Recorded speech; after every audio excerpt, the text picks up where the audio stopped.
All right, hello everyone. We are back. Hole number 6 here.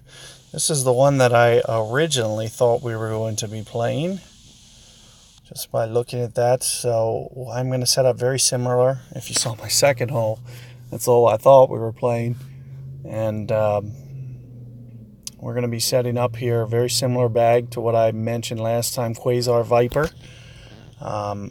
If you want to see why I'm going with Viper, if you do have a Sniper 7, I would say making the switch to Sniper 7 would be, a much better idea than what you see me doing.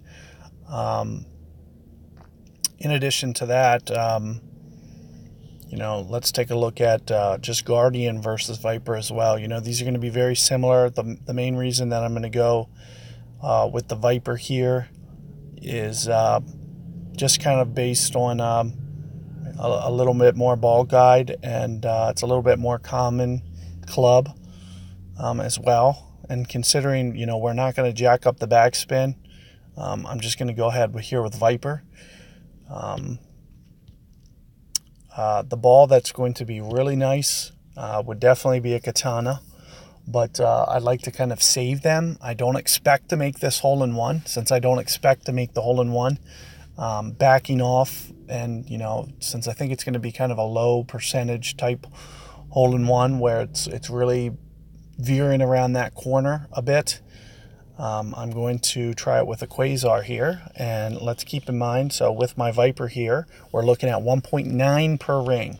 Now, I usually add a little bit. I add at least 10% on this hole. So, for example, what if my wind was a 5? I'd play at least 5.5 on the wind, maybe 6 from the rookie tees. Well, from the second tee deck, I use about 20%. So for the rookie, I might use, only 10% extra because it's not quite as far of a shot. So, additionally, no matter what you use, you can see if you were to use a Guardian, your accuracy would be 1.7 per ring.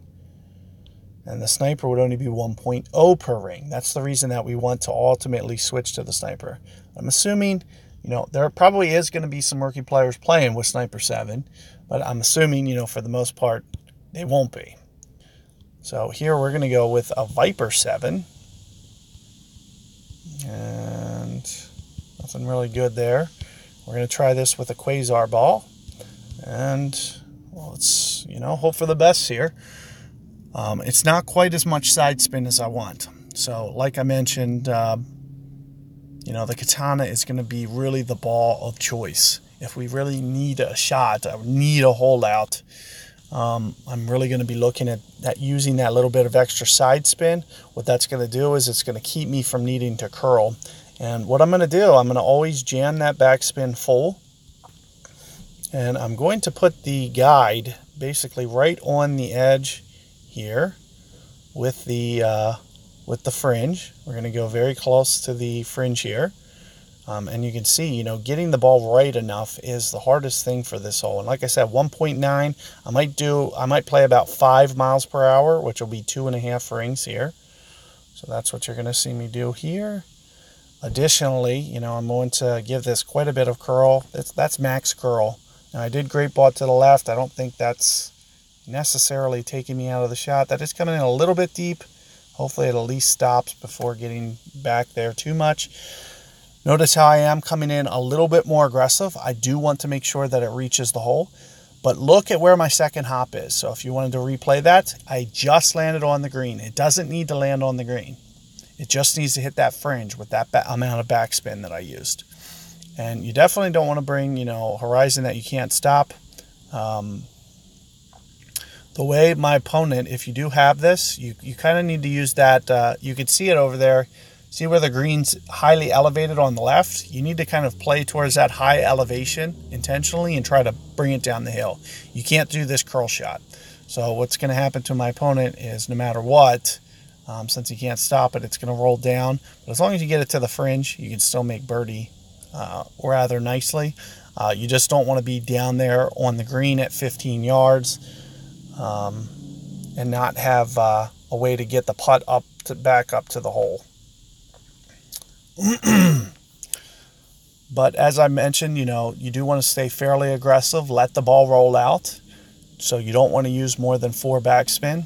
In fact, my line where I landed with my second hop would have been nice for 4 backspin.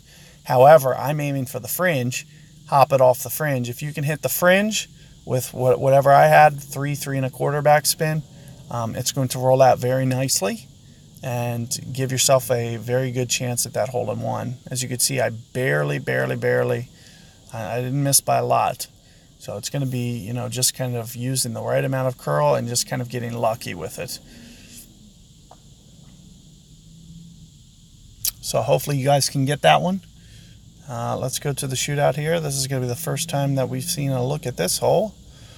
The way that I play this kind of varies depending on how close I need to hit it. So it's nice to be going second here.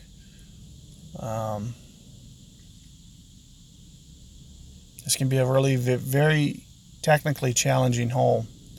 So let's see what my opponent does. That is a very good way to go about it, is bouncing very close to the left of that island. That's very similarly how I would play it. However, for an example where, my opponent might miss the fairway by either getting a little too aggressive or whatever, then the way that I would go for this hole might vary a little bit. But there you can see, very nicely done. The great ball probably really helped my opponent out there. Without that great ball to the right, he may have been too aggressive, because you could see that he landed very, very close to that edge. Another way that I sometimes go is I will aim for this rough 1 rookie tour. But I would need to go into power to do so, and estimating power is not the easiest of things to do. So what you're going to see me do is more about 1 backspin, kind of like this, and just kind of land very similarly to the way that my opponent just did. And I'm trying to visualize basically, 2 rings over as my land zone. I might just come off this backspin a little bit since it is into the wind. Just try it like this.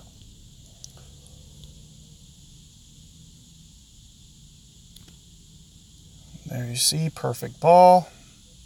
See how my ball comes around. See if I get up the hill. Not quite.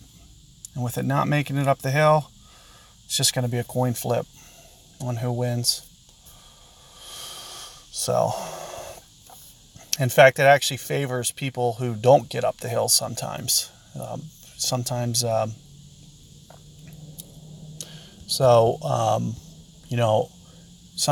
if you didn't go way up high up on that hill like I just did and roll all the way down, it'll sometimes sneak in a little bit closer. So it actually rewards worse shots sometimes. And it's very hard in the rookie tour to actually get it over that hump. Because as you can see, the hardest thing is getting the ball left enough. So keep that in mind for that hole. I think you guys...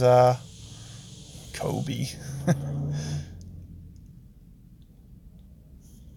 Interesting. So, little rookie expert you have here, somebody who only plays rookies. But at the same time, they might be using their account for a similar purpose of what I am. I have no reason to, progress through tours. Because what happens is I'll progress too quickly, and I won't be able to.